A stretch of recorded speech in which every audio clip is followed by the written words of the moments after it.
একজন মুমিনের কাছে আরেকজন মুমিন 6টি জিনিস পাও না। কয়টি জিনিস পাও না? আল্লাহ রাসূল বলেন লিল মুমিনি আলাল মুমিনি সিত্তু খিসাল।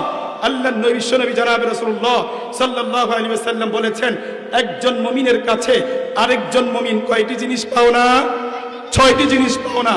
1 নম্বর, ইয়াউদুহু ইদা মারিদা।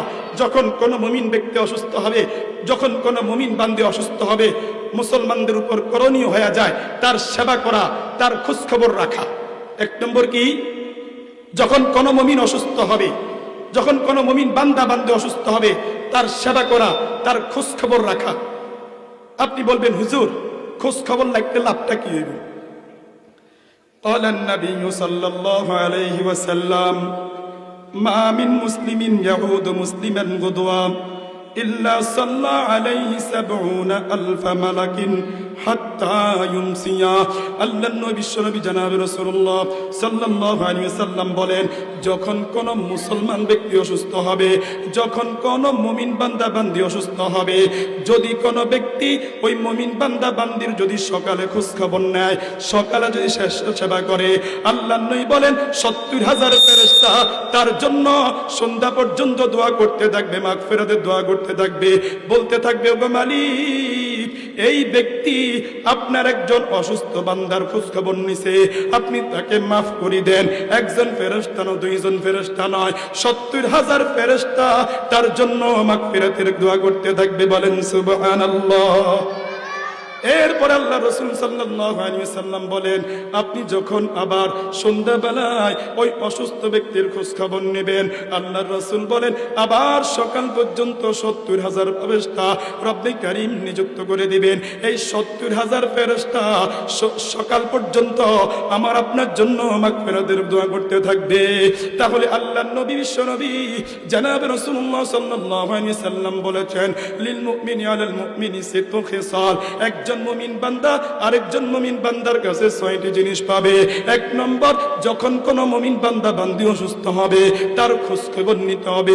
আপনি যদি সকাল বেলায় কোন অসুস্থ মুমিন বান্দা বান্দির খোঁজ খবর নেবেন, আল্লাহর রাসূল বলেন সন্ধ্যা পর্যন্ত 70,000 ফেরেশতা আপনার জন্য মাগফিরাতের দোয়া করতে থাকবে। আবার আপনি যখন সন্ধ্যা বেলায় অসুস্থ ব্যক্তির খোঁজ খবর নেবেন, আপনার বন্ধুর খোঁজ খবর নেবেন, আল্লাহর রাসূল বলেন সকাল পর্যন্ত 70,000 ফেরেশতা আপনার জন্য মাগফিরাতের দোয়া করতে থাকবে। نمبر 2 قال النبي صلى الله عليه وسلم إذا عاد الرجل أخاه المسلم مشى في غرفة الجنة حتى يجلس فإذا جلس التمس فيها। আল্লাহর নবী বিশ্বনবী জনাব রাসূলুল্লাহ সাল্লাল্লাহু আলাইহি ওয়াসাল্লাম বলেন, যখন কোন ব্যক্তি কোন মুসলমান অসুস্থ ভাইকে দেখার জন্য রওনা হবে, সে যখন হাঁটবে, আল্লাহর নবী বলেন সে যেন জান্নাতের ফলগুলো সংগ্রহ করতেছে। আর যখন সেই অসুস্থ ব্যক্তির সামনে বসা গেল, অসুস্থ ব্যক্তির পাশে বসা গেল, আল্লাহর নবী বলেন ইগতামাসা ফিহা, সেই জান্নাতের নাজ ও নিয়ামতের মধ্যে সে ডুবে গেল। মুহতারাম হাজিরিন, আল্লাহর নবী বিশ্বনবী জনাব রাসূলুল্লাহ সাল্লাল্লাহু আলাইহি ওয়াসাল্লাম বলেন, যেই ব্যক্তি কোন অসুস্থ ব্যক্তিকে দেখার জন্য বের হলো, তার কাছে যাওয়া পর্যন্ত, তার নিকট বসা পর্যন্ত মনে হয় যেন সে জান্নাতের ফলগুলো সংগ্রহ করতেছে। আর যখন হাত্তা ইয়াজলিসা, অসুস্থ ব্যক্তির কাছে সে বসে গেল, আল্লাহর নবী বিশ্বনবী জনাব রাসূলুল্লাহ সাল্লাল্লাহু আলাইহি ওয়াসাল্লাম বলেন ইগতামাসা ফিহা, সে জান্নাতের নাজ ও নিয়ামতের মধ্যে ডুবে গেল। আর হাদিসের ভিতরে আল্লাহর নবী বিশ্বনবী জনাব রাসূলুল্লাহ সাল্লাল্লাহু আলাইহি ওয়াসাল্লাম বলেন, মা মিন রাজুলিন ইয়াউদু মারিযান ইল্লা নাদাহু মুনাদিন মিনাস সামাঈ তিবতা ওয়া তাবা মামশাক ওয়া তাবাওয়াতা মিনাল জান্নাতি মানজিলা আও কামা ক্বালা নবী আলাইহিস সালাতু ওয়াস সালাম। আল্লাহর নবী বিশ্বনবী জনাব রাসূলুল্লাহ সাল্লাল্লাহু আলাইহি ওয়াসাল্লাম বলেন, যখন কোন ব্যক্তি কোন অসুস্থ ব্যক্তিকে দেখার জন্য যাবে, একজন আসমান থেকে একজন ঘোষণাকারী ঘোষণা করতে থাকে যে তা তোমার আগমন শুভ হোক, তোমার পথ চলা শুভ হোক। শুধু তাই না, ওয়াতাবাওয়াতা মিনাল জান্নাতি মানজিলা, ওই ব্যক্তির যখন আপনি খোঁজ খবর নিবেন, আল্লাহর রাসূল বলেন আল্লাহু আকবার, যে তার খোঁজ খবর নিবে রব্বে কারীম তার জন্য জান্নাতে একটি বালাখানা তৈরি করে দিবেন, জান্নাতে একটি ঘর তৈরি করে দিবেন, মানজিল তৈরি করে দিবেন। এরপরে আল্লাহর নবী বিশ্বনবী জনাব রাসূলুল্লাহ সাল্লাল্লাহু আলাইহি সাল্লাম বলেছেন দুআউল মারিজি মুস্তাজাবুন কা দুআইল মালাইকা। আল্লাহর নবী বিশ্বনবী জনাব রাসূলুল্লাহ সাল্লাল্লাহু আলাইহি সাল্লাম বলেন ও অসুস্থ ব্যক্তির দোয়া এটা হলো মুস্তাজাব, অর্থাৎ গ্রহণযোগ্য, কবুল হবে। কা দুআইল মালাইকা, যেমন নাকি ফেরেশতাদের দোয়া আল্লাহ রাব্বুল আলামিন কবুল করেন, তাহলে অসুস্থ ব্যক্তির দোয়া কবুল করেন কে? কার মতো? কার মতো? কার মতো বলেন? কার মতো? ফেরেশতাদের দোয়া যেমন মাকবুল, ও অসুস্থ বান্দা বান্দির দোয়াও কবুল।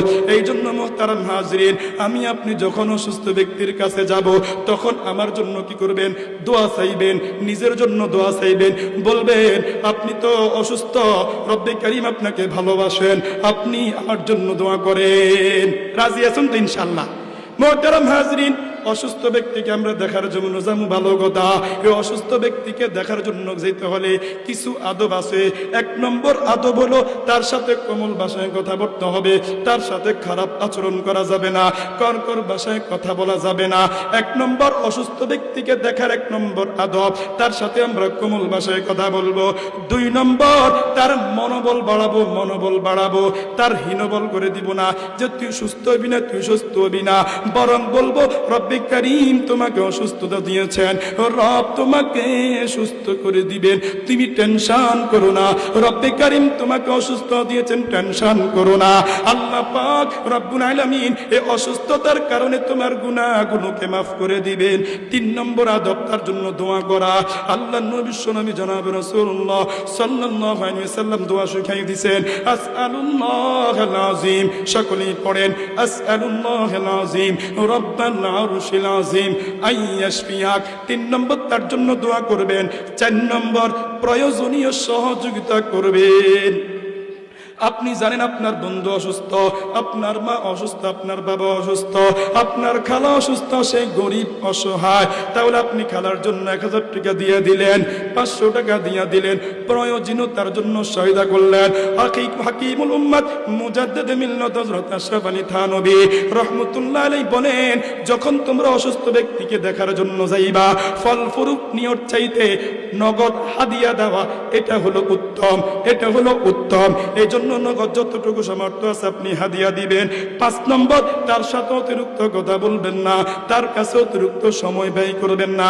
এটা হলো অসুস্থ ব্যক্তিকে দেখার আদব।